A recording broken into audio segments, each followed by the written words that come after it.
橫福苑長5級大火真係燒到全港人民嘅心都噏晒啊！8棟樓1984戶，好多嘅按揭都未供完㗎，成間屋都燒到冇咗。咁最實際嘅問題就嚟啦，啲房貸仲要唔要還啊？我知好多街坊都心諗，樓都冇咗啦，銀行實會網開一面啩。但係現實殘酷過場火啊！橫福苑係居屋嚟㗎，住嘅大多數都係打工仔同埋一個老人家啦，近40%嘅居民啦，基本上係超過咗65歲㗎啦。本身樓市已經跌晒價，有啲單位都早到變成負資產啦，而家直頭係燒到零價值啊！但係貸款係1分都冇得減添啊！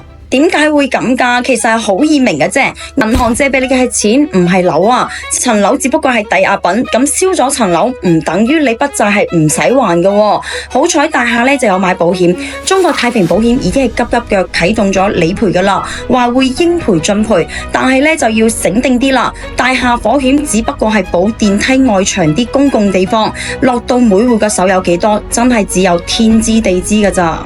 不過政府同銀行都算快手，推出咗6項支援嘅措施，等大家真係可以喘翻啖氣啊！金管局就同28間銀行都有夾份㗎，俾受災居民6個月嘅還款寬限期啊！期間嘅按揭、私人貸款同埋卡數啦，都可以暫緩還款㗎，連本帶息遲啲先找，仲豁免埋罰息手續費添啊！但係要記住，我哋嘅寬限期只有6個月㗎咋，如果過咗唔供嘅話，就當係違約㗎啦。講到最心噏嘅就係班住戶啦，單親媽媽打2份工供層樓，後生夫妻慳啲使支湊首期，老人家仲要係買咗層舊樓換呢間啦，成副身家抌埋落去，一場火就直接清零，而家仲要每個月碌2萬幾蚊俾銀行啊！橫福苑唔單單只係一個樓盤嘅悲劇啊，佢係成個香港基層同埋中產嘅縮影，風險要自己擔，債務要自己孭。我哋睇到嘅唔單單佢哋失去咗一間屋，係賺咗幾十年嘅安全感同埋希望啊！無論係社會嘅援助基金，定係港府提供嘅過渡屋啦，